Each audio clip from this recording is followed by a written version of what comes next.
오만해진 거예요. 거만해진 거예요. 지금 방향성도 모르고 본인의 인생을 통해서 아마 배우게 되지 않을까. 이미 한동훈에 대한 평가는 일단락됐습니다.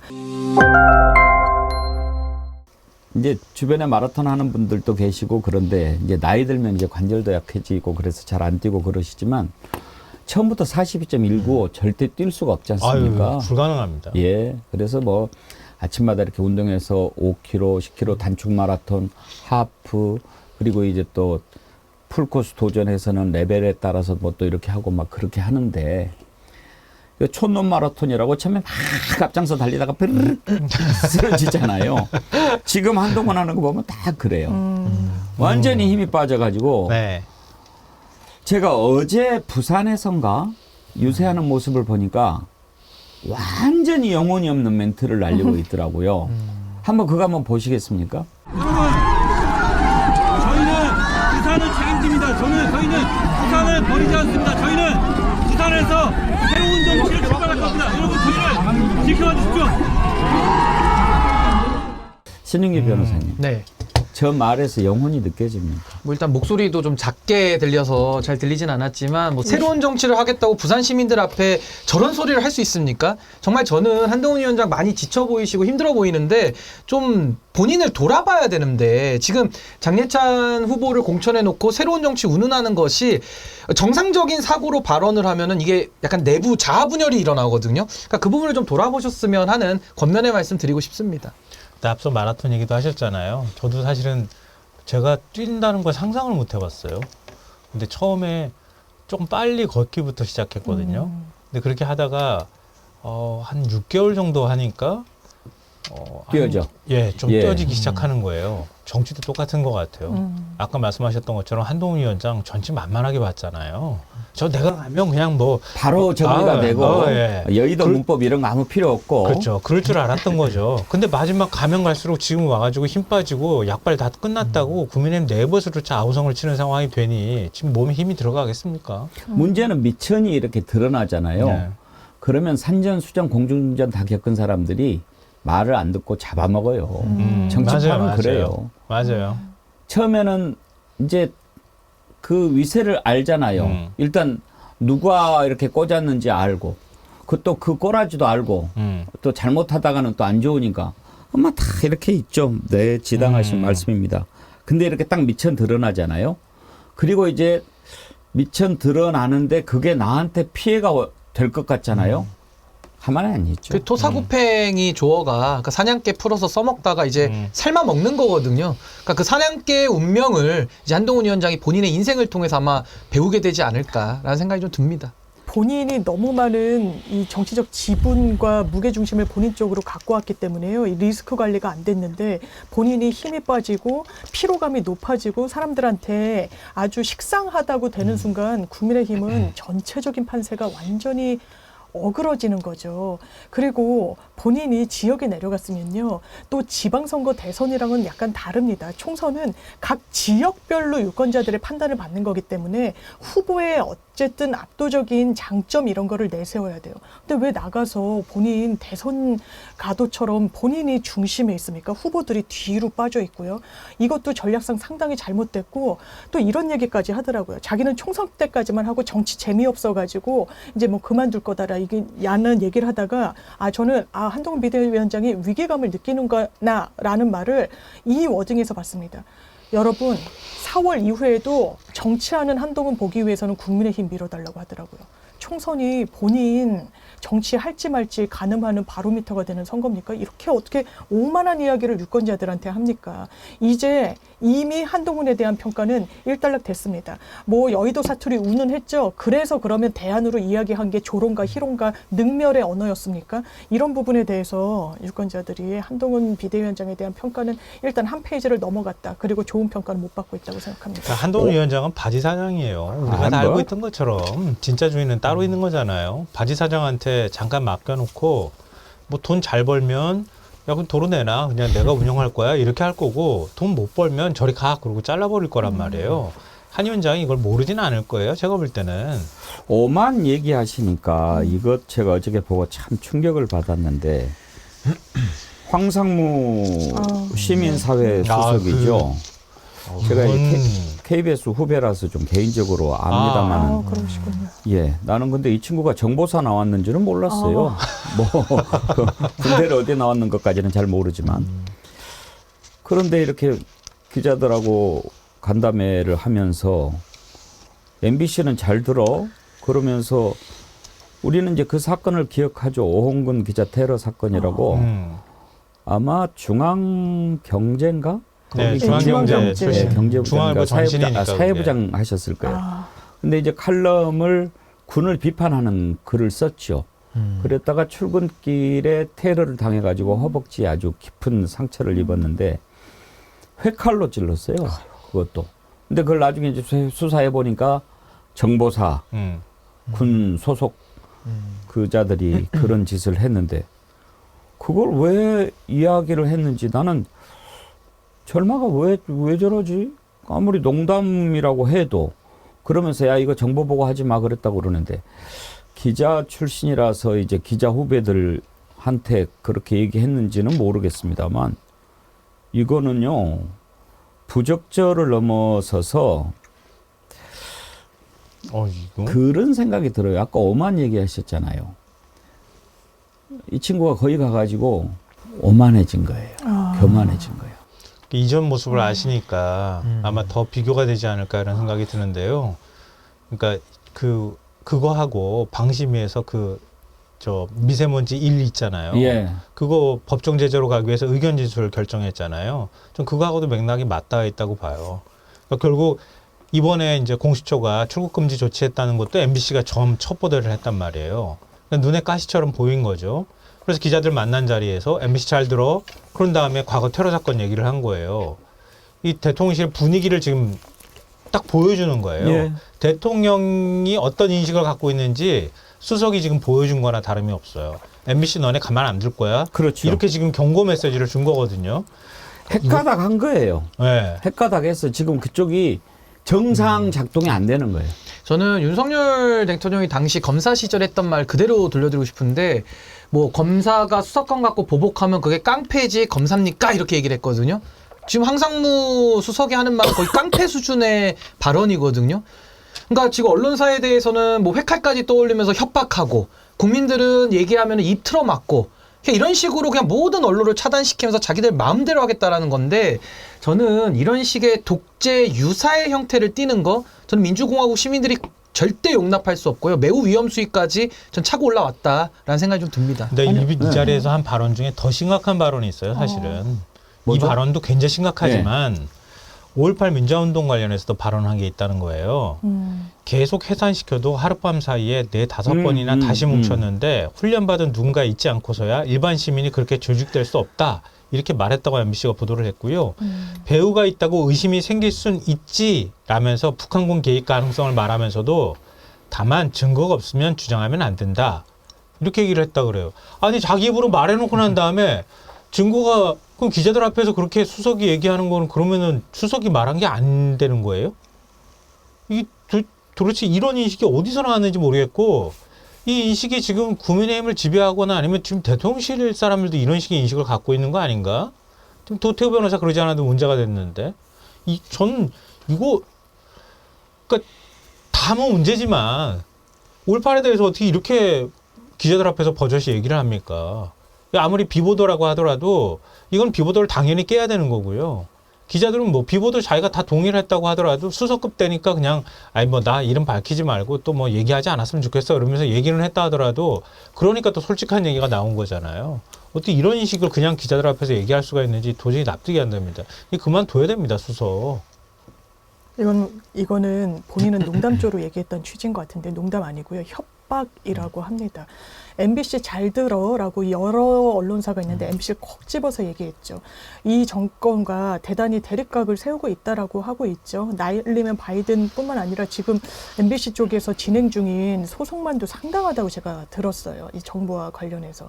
그러면서 회칼 테러를 이야기합니다. 언론인의 입을 막기 위해서 칼로 위협을 했던 사건을 희희낙낙거리면서 이야기하는 게 현재 윤석열 정부 시민사회 수석의 수준입니다. 이 부분과 관련해서 개인의 돌출 발언이라고 무마하고 넘어갈 건가요? 아니요. 이거는 기자들 앞에서 이렇게 이야기할 수 있는 기류가 있다라고 보는 게 맞겠죠. 이런 말을 꼭 집어가지고 특정 언론사한테 할 수 있는 분위기가 내부에 있으니까 최소한의 조심성도 없는 겁니다. 언론을 어떻게 대하는지. 스웨덴 다양성 평가위원회인가요? 예. 거기서 네. 대한민국이 독재 국가로 전환된 국가 중에 한 곳으로 분류를 했어요. 이게 전례가 없는 일입니다. 우리나라가 독재로 가고 있다고 해외에서 진단을 내리고 있어요. 아주 정확한 진단이었다. 정말 딱 맞아 떨어지는 분석이었구나. 지금 누가 보여주고 있습니까? 윤석열 정부의 인사들이 보여주고 있습니다. 그러니까 민주주의의 가장 핵심은 다수와 소수의 교체 가능성이에요. 이 교과서에 다 나온 내용이거든요. 근데 지금은 소수파들에 대해서 지금 다수가 됐다 그래가지고 권력을 잡았다라고 해서 본인들이 지금 지킬 수 있는, 그러니까 선을 넘지 말아야 될 그 선들을 지금 계속 넘고 있고, 아니 대통령실의 시민사회 수석이면은 간부 아닙니까? 대통령실에서 비서실장 다음 아닙니까?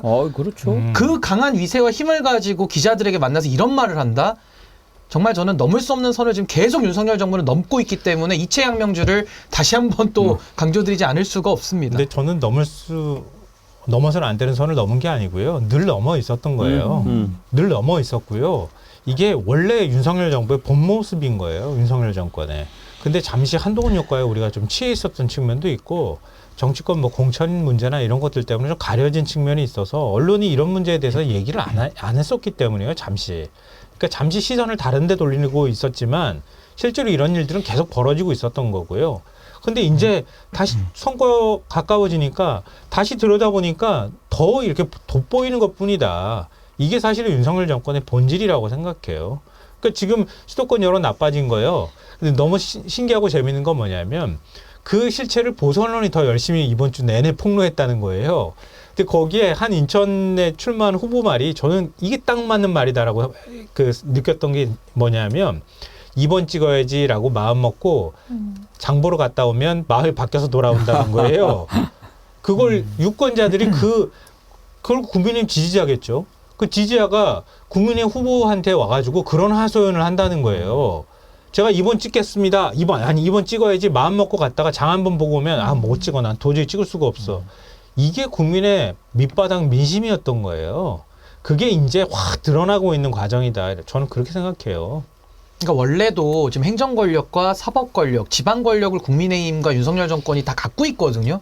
그 상황에서도 가뜩이나 이런 견제 심리가 발동이 되는 건데, 국정 운영하면서 선거 앞두고서도 계속 이종섭 피의자 이종섭 문제 나오죠. 물가 얘기 나오죠. 황상무 수석의 이런 평가의 가치도 없는 발언들이 튀어나오죠. 장례찬 막말 나오죠. 이거 어떻게 컨트롤합니까? 거기다 한동훈 위원장 지방 다니면서 계속 기분 좋아가지고 그전에는 뭐 신나서라도 얘기했다가 지금은 풀도 꺾였어요. 좀 측은할 정도로.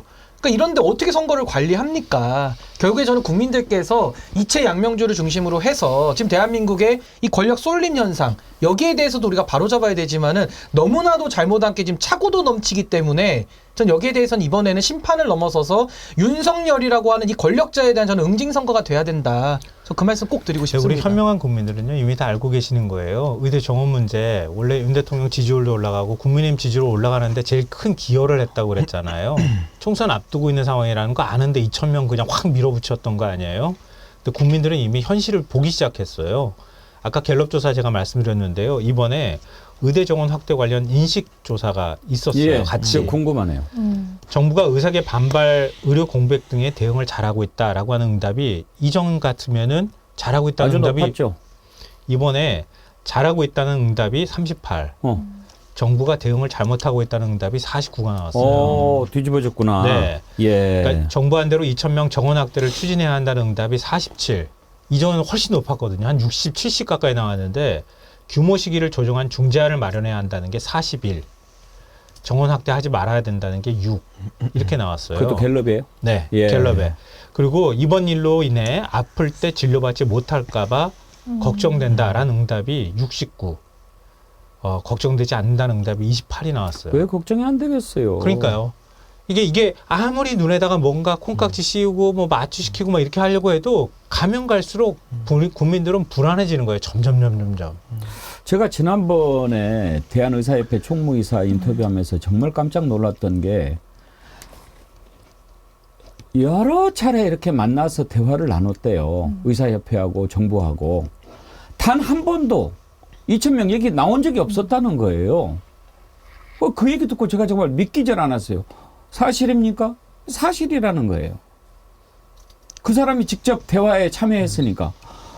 그랬다가 느닷없이 1년에 2,000명씩 10,000명 이러면은 그게 정상이 아니잖아요. 그리고 지금 이게 심각한 것이요. 지금 의사 선생님들과 전공의들이 집행정지 소송도 하고 있거든요. 거기에 보면 보건복지부 장관은 의대의 정원, 이거 교육기관 아닙니까? 이 정원을 정할 권한이 없는 사람이라는 겁니다. 그러니까 무권한 자가 행정행위를 하고 있기 때문에 무효다. 이런 논리를 좀 쓰고 있거든요. 그러니까 윤석열 대통령은 지금 행정부 수반이잖아요. 행정도 좀 엉망진창으로 하고 있는 겁니다. 권한 없는 자가 막 발표하고 사회를 혼란시키고 의사들을 벼랑 끝으로 밀어서 오히려 국민들에게 피해가 가도록 만들고 있는 의료시장 뽀개기 대통령 아닙니까? 그러니까 저는 여기에 대해서 국민들께서 처음에는 의사들 기득권 아니야? 기득권 밥그릇 저항하는 거 아니야? 이렇게 보다가 내용을 다 헤쳐헤쳐 보니까 권한 없는 사람이 저렇게 정하고 있네. 의사들을 벼랑 끝으로 몰아서 오히려 의료시장을 마비시키는 대통령이네. 여기에 대한 이제 평가가 저는 들어가고 있는 것이 이런 지표다라는 생각이 좀 듭니다. 저는 이번 의료 대란과 관련해서 변곡점이 언제라고 봤냐면은요. 교수들의 그 입장 맞습니다. 변화인 거예요. 네. 그러니까 이제 기득권이라고 하는 부분에 대해서 어느 정도 이제 함께 느끼겠죠. 그런데 전공의들이 이렇게 반발하고 그런데도 이제 정부는 얘네들 반발해도 이거 기득권 층이 이렇게 계속 밀어붙이면은 괜찮을 거야. 그리고 지금 분위기도 좋잖아. 막 이렇게 이제 생각했을 거예요. 그런데 어느 정도 대화를 해가면서 풀려고 해야지 그냥 도취돼가지고 이것도 도취예요. 그렇게 이제 막 가는 거 아닙니까? 근데 저는 이번에 이제 의사협회뿐만 아니라 서울대 교수협의회에서도 그런 중재안을 냈더라고요. 그러면 지금 현재 대한민국에서 가장 바람직한 의사 증원이라든지 의대 정원 확대가 어느 정도 수준인지 외국의 공신력 있는 기관에 한번 물어봐서 결정합시다.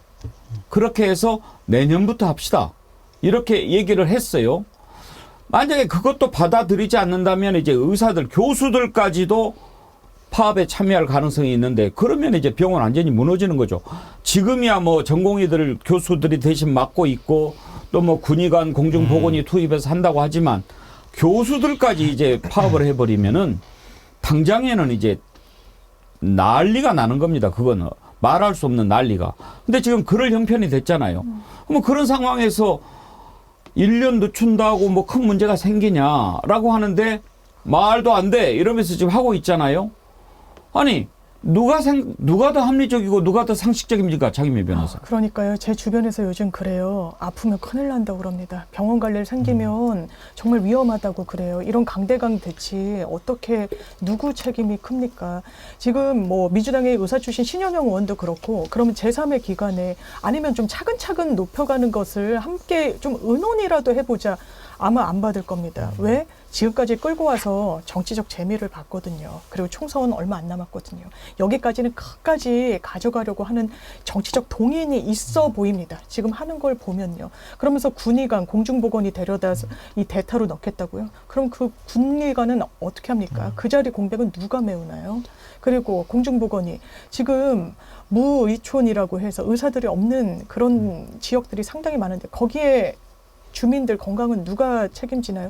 대단히 무책임합니다. 의사협회 어떻게 했습니까? 사실 대선 때 윤석열 대통령 공식 지지 선언하고 이러기도 했죠. 본인의 지지층조차 이런 거친 국정 운영으로 적으로 돌리는 거예요. 제가 해병대 예비역의 인터뷰를 들었는데요. 해병대 예비역 중에 최상병 사망 사건에 너무 많은 문제의식을 느끼고 계시는 거죠. 본인 후배니까. 상당히 많은 분들이 국민의힘 당원이라는 거예요.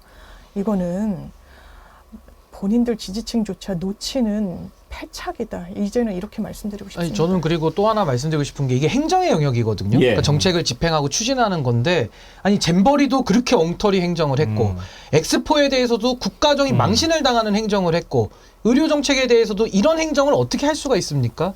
지금 뭐 한동훈 위원장이 지금 합니다라는 슬로건을 썼다고 하는데요. 의료 문제에 한해서만 제가 대입을 해보면요. 면허 정지 처분 즉각합니다. 압수수색 합니다. 소환조사 합니다. 이게 행정의 전부인 거예요. 그러니 무슨 의료 시장에 미치는 영향이나 환자들의 피해나 이런 것들을 지금 고려해서 의대 정원을 증원하자는 것이 아니라 그냥 본인들이 받을 수 없는 숫자를 던져놓고 안 받아? 그럼 우리 압수수색 할 거야. 면허정지 처분 신세 평생 조질 거야. 이런 식으로 접근을 해서 행정을 하는데 누가 말을 듣습니까? 근데 이게 비단 여기만 그렇나요?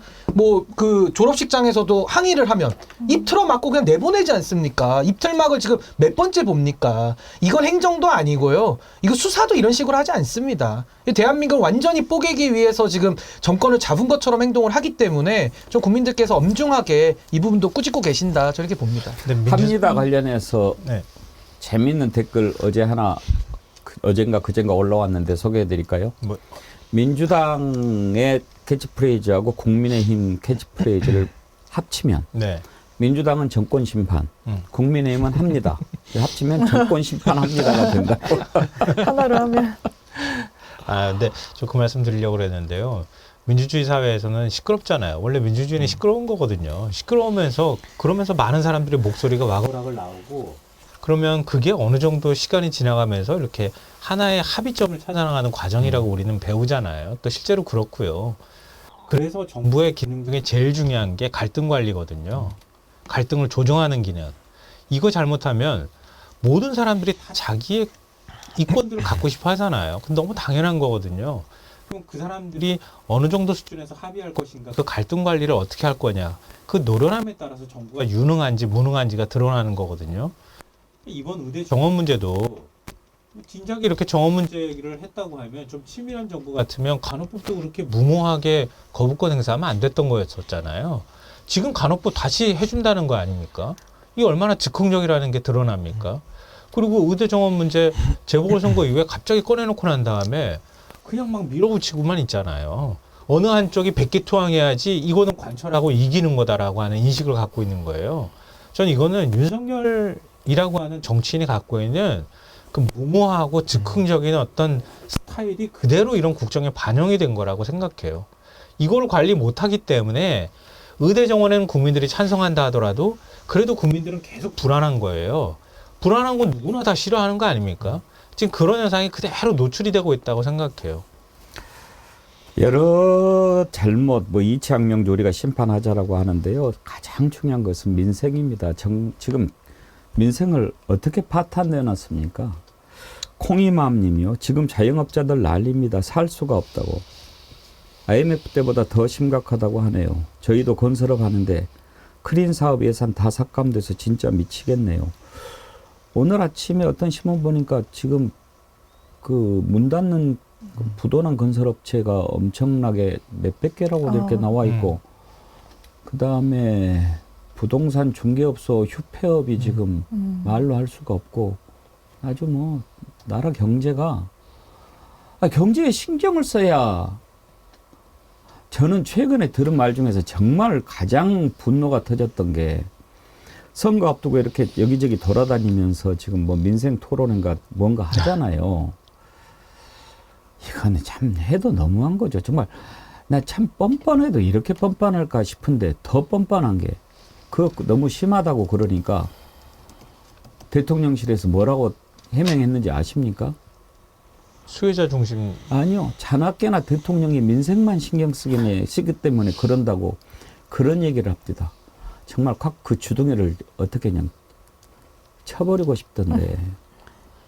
어제 전남 무안에 처음 갔잖아요. 호남에 처음 가가지고. 20번째 만에 갔어요. 네. 가가지고 이제 또 뭐 깔아준다고. 뭐 아우토반을 만들어준다고 뭐 또 그렇게 얘기를 했던데 지금 아우토반 만드는 게 급합니까?